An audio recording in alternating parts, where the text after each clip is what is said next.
So we hear it all the time. When is the best time to buy?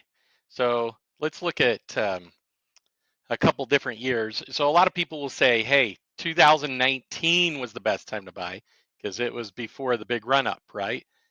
Other people will say, May 2020 when COVID hit was the best time to buy because everyone was scared, people were dropping pricing, and then the big run up hit after that. And then the other time people always say is back in 2010 to 2013. That was the best time to buy. Well, what do all of these things have in common? Well, all of them have in common a higher supply, but a really low demand. Basically, if I'm going to sum it up, when people are scared to buy and no one's buying, well, there are people buying, but when a lot of people are not buying and a lot of people are scared, that's the time to buy. When is the time that you shouldn't be buying? It's when everyone's buying, right? And it's kind of funny, like last year, everyone was paying above appraisal. Well, today, you can actually get a home below appraisal.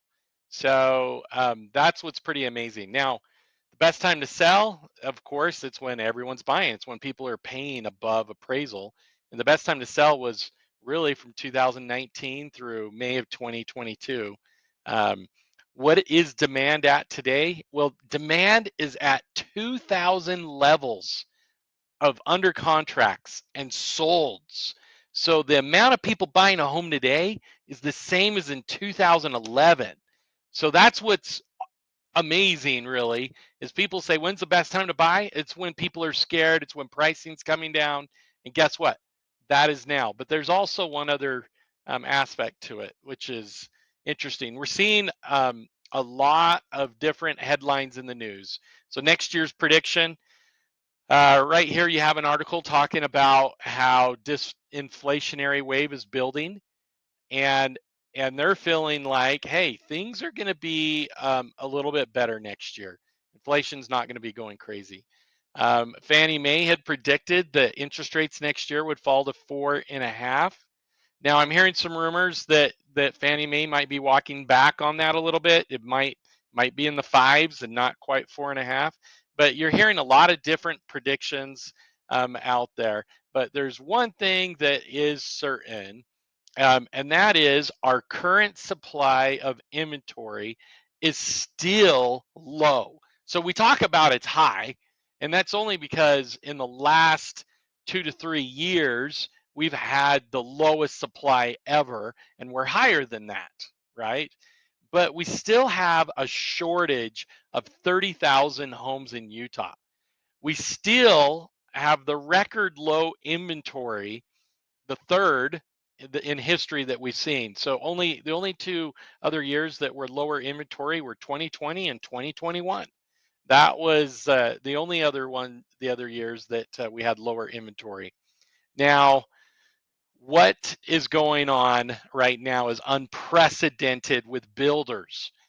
We have never seen in the history builders having an inventory out on the market with masses of inventory that we have today.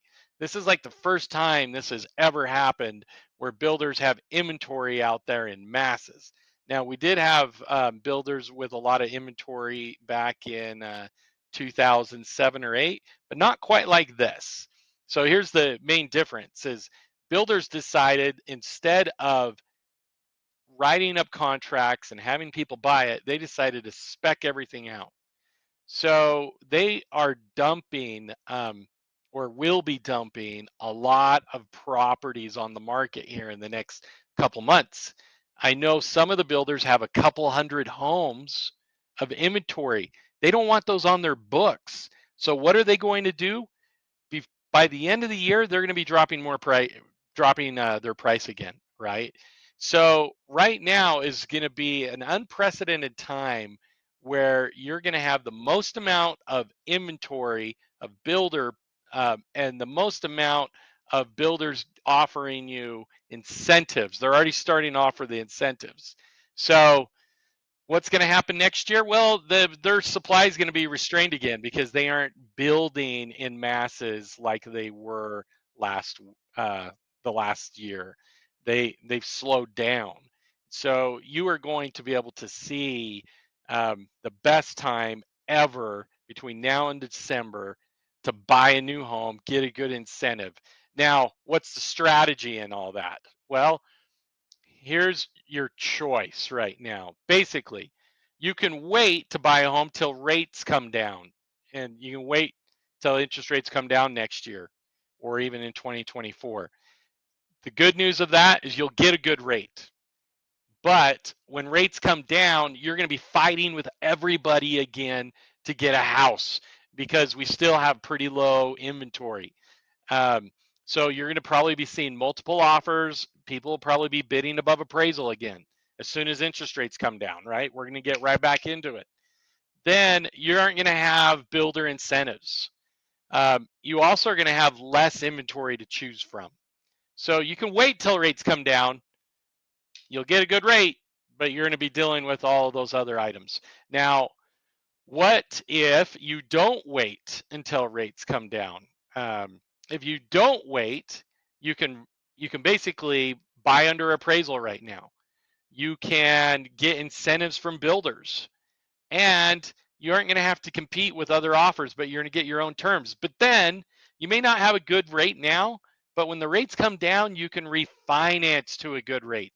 So the question is, you can wait and get a good rate, or you can actually buy and get a good price, and you can refinance and get a good rate. Give us a call. We'll help you know which builders have the best value and incentives and pricing, and even some other homes that you could get for a great deal. Look forward to helping you and talking to you. And give us a call, 801 966 4000. We'll talk to you soon.